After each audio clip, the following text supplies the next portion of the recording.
Topic होगा per capita income पर।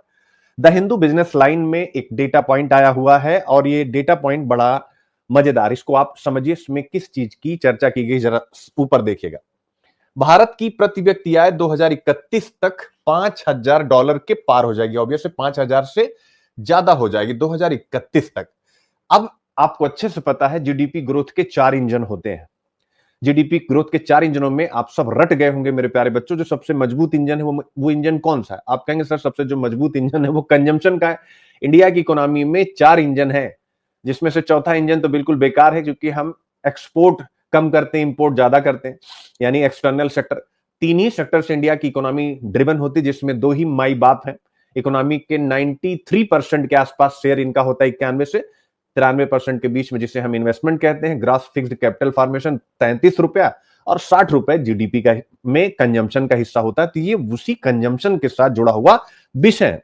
यानी मेरे प्यारे बच्चों, अगर 2031 तक हर भारतीय की औसतन कमाई, जैसे डेटा आपके सामने कि $5,000, यानी अगर रुपए में देखें तो लगभग आज के रेट से 4.5 लाख रुपए पार कर जाएगी, यानी 4.4 लाख रुपए एग्जैक्ट पार कर जाएगी, तो एक बहुत बड़ी बात है जिसके बारे में आज हम लोग चर्चा करने जा रहे हैं। और इसका इंपैक्ट क्या होगा?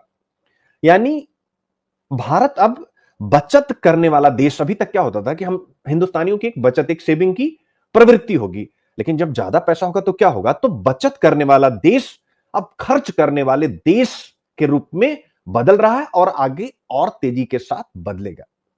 और यह रिपोर्ट जिसने निकाली उसका नाम है फ्रैंकलिन टेम्पल्टन।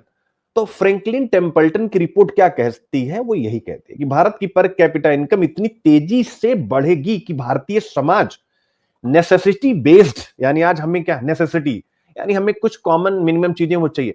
तो यह रिपोर्ट कहती है पर कैपिटा इनकम इतनी तेजी से बढ़ेगा कि भारत नेसेसिटी बेस्ड समाज से यह एस्पिरेशन बेस्ड बन जाएगा, आकांक्षी। नेसेसिटी का मतलब कि भाई हमें एक स्कूटी मिल जाए, एस्पिरेशन का मतलब हमें स्कूटी के साथ कार भी चाहिए। ये हो जाएगा यहां पर, ये बात निकल करके आ रही इस रिपोर्ट में।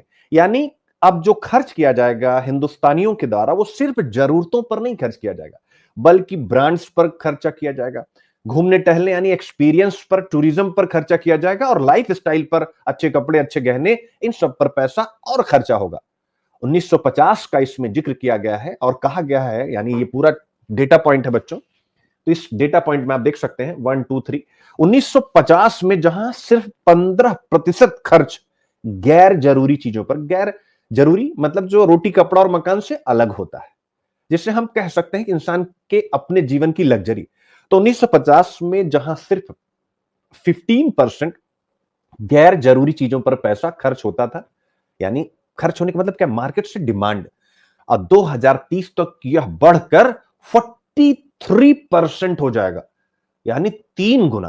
तो इसका मतलब है कि इंडिया की इकोनॉमी में कंजम्पशन तगड़े से बढ़ने वाला है। इसका मतलब हो गया कि अर्थशास्त्र का एक सिद्धांत है जिसे हम बोलते हैं एंजल्स लॉ, और अर्थशास्त्र का ही एक सिद्धांत जिसे हम बोलते हैं कीन्सियन मल्टीप्लायर। कीन्स का, जॉन मेनार्ड कीन्स का कीन्सियन मल्टीप्लायर, मेरे प्यारे बच्चों, दोनों काम कर रहे हैं इस टेम्पल्टन की रिपोर्ट में। कैसे? कि भाई लोगों की इनकम बढ़ी, 2031 तक पर कैपिटा इनकम बढ़ी, लोगों की इनकम बढ़ी तो उनका खर्च बढ़ेगा, खर्च बढ़ेगा तो factor of production, land, labour, capital, enterprise चल पड़ेंगे, यानी उत्पादन बढ़ेगा, और उत्पादन बढ़ेगा तो रोजगार बढ़ेगा, और रोजगार बढ़ेगा, और यही साइकिल इंडिया को 2047 में विकसित भारत की तरफ लेकर के जाएगा।